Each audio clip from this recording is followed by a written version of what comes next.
Hello and welcome to Re-enthused. Today we are taking a look at a bit of hardware. Nope, not the laser active. We've done a huge video on that one, which is, I think, worth looking at. It goes over quite a lot of the laser active does. No, instead we are looking at one of the many entries in the PC Engine catalogue. And not just one of the many entries in the PC catalogue full stop, but also one of the entries in the CD-ROM catalogue of the PC Engine. And this is kind of the NEC's first attempt at doing CD-ROM, and it's an interesting one. So here it is. This is a briefcase, to give it its nickname, otherwise called the IFU-30A, which just trips off the tongue. So yeah, as you can see, this is a kind of side-by-side thing, much like the Mega Drive and Mega CD2. And so if we pull this lever, you'll see, there we go, the CD unit is its own nifty little slide-in thing. And the idea of this is that it is able to accommodate the original Japanese style of PC Engine, which is, let's put this one in place. As the white version is obviously designed to go in here. Takes a bit of pushing. Yeah, so there you go. Now this also came with a case cover, which I don't have, unfortunately. But if you look on the bottom, it says a little carrying handle, so you could carry them around for whatever reason. I guess to take to a friend's house and stuff. But yeah, it's an interesting little unit.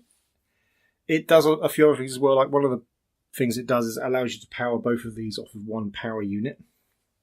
And it's just a standard 9-volt power unit that the normal PC Engine uses anyway.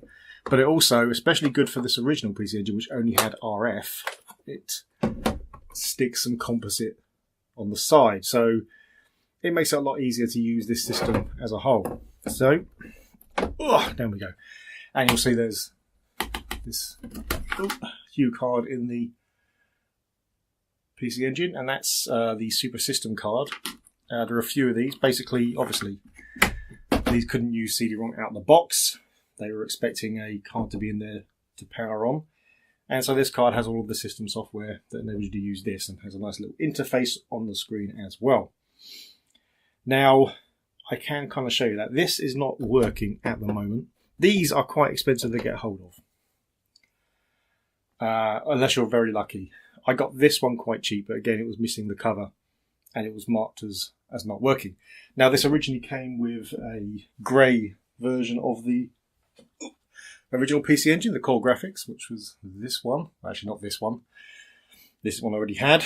If you follow me on Twitter, you'll know that I cleaned up and repaired one of these for my grandson for his birthday. He likes retro games. And it was, in fact, the one that came with this that I repaired and cleaned to give to him. So that's the reason why this was cheap. I'm still working on this. I think the motor's probably burned out, which is tricky, but it is still repairable. Yeah. So I will power it up. So we can't play any games on it, but we can at least look at the interface. So see you in a bit. So yeah, so here's obviously the system powered up. Well, not powered up, but here we go. There's an interesting way to get all this turned on. So I don't know if it makes more sense if the case is on or the case is there. I don't know. But anyway, there's this bar here, which you have to kind of push up, and that stops it from being ejected, and then pull it across, and then that powers up the interface unit. And that's just powering the interface unit at the moment. So we also have to turn on that. And so we'll see. There we go. So that's the PC Engine startup. So that's running off the system card. And like I said, I'm pretty sure this is still not going to work because I haven't done much to it other than clean it up a bit and yeah, just check the bearings and things, and that's all fine. So I think it is the motor, but we'll put it in and we'll push the run button just to see. And so it definitely tries to do stuff. So I can hear what sounds like a relay kicking in, and I can see the display saying PC, so it knows it's in the PC Engine mode, but yeah, it's not spinning at all. So I think the motor is probably gone, which is a shame. It's the least good thing that could have happened to it, but it's probably still repairable, so that's not too bad. Yeah. So, right, that's it. It's a neat little system. It is they did some really interesting stuff with their hardware, NEC, although they did kind of beat the horse a little bit too long. And you just end up with variations on this. So I've got the Turbo Duo, which is the built-in unit, very smart unit actually. I really like it. And so yeah, that's the CD-ROM and the PC Engine in one unit. So you don't have to have this system card because it's all built into it, and that's really nice. There's also the giant Super CD add-on, which goes onto the back of the PC Engine where it plugs in here. That goes on, so you just get one long unit. And that's quite an ugly one. And there's a couple more variations on this briefcase system as well, and a special plug-in module. So the Super Graphics, which doesn't have the same interface on the back, can also use one of these units as well.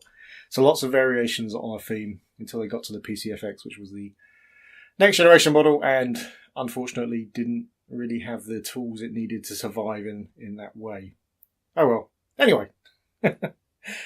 If you like the video, please hit like. If you really like the video, please hit subscribe. If you didn't like the video or you have something else to say, then please leave it in the comments below. See you next time.